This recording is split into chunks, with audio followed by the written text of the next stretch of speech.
මෙච්චර කාලයක් ඔබේ ඡන්දෙන් ගිය කට්ටිය භාණ්ඩාගාරේ දේවල් එයාලා බෙදාගත්තා. විශ්‍රාම වැටුප් හදාගත්තා. විශ්‍රාමික ජනාධිපතිතුන්ට වරප්‍රසාද හදාගත්තා.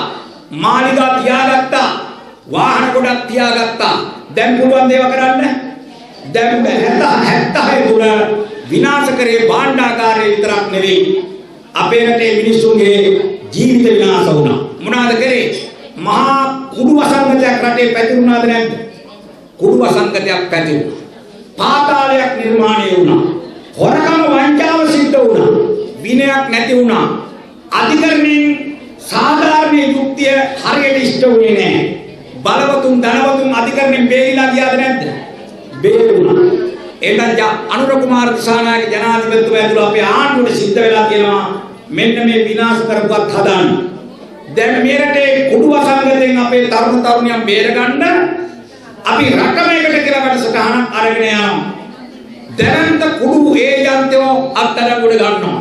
දැන් පොඩි ලොකු කියලා ભેදයක් නැහැ. සල්ලි වලට බේරන්න බෑ. ගෙනල්ලා තියෙනවා. ජනාධිපති වෙන්න පුළුවන්, හිටපු ඇමති වෙන්න පුළුවන්. එයාලට නීතිය ක්‍රියාත්මක කරන්නේ නැද්ද? ක්‍රියාත්මක වෙනවා. ක්‍රියාත්මක වෙනකොට ඔබ හරි සන්තෝෂයි. ඔබට සතුටක් එනවා. ඇයි? දැන් රට යන විදිය හොඳයි කියලා. ඔබ සතුටු වුණාට අපරාධකාරයාට වෛරයක් එනවද නැද්ද අපිත් එක්ක? එනවා. අපරාධකාරයා බය වෙනවද නැද්ද? බය වෙනවා. ඇයි? මෙච්චර කාලයක් ඔබේ ඡන්දෙන් ගිය කට්ටිය භාණ්ඩාගාරේ දේවල් එයාලා බෙදාගත්තා. විශ්‍රාම වැටුප් හදාගත්තා. විශ්‍රාමික ජනාධිපතිතුන්ට වරප්‍රසාද හදාගත්තා. මාලිගා තියාගත්තා. වාහන ගොඩක් තියාගත්තා. දැන් පුළුවන් දේව කරන්න. දැන් බෑ. දැන් නිකන් හිතන්න.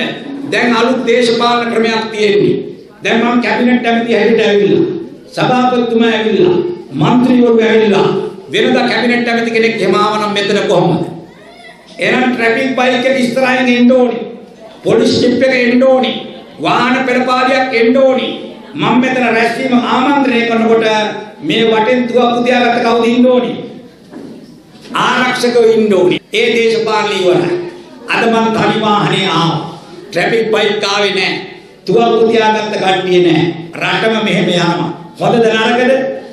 හොඳයි. වෙනස් වෙලා. මේවා ඔබ සතුටු වුණාට එයාලා සතුටු වෙන්නේ නැහැ.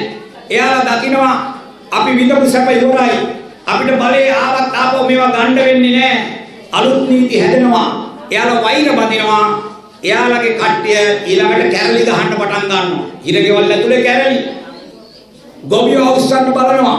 සාමාන්‍ය මිනිස්සු අවුස්සන්න බලනවා.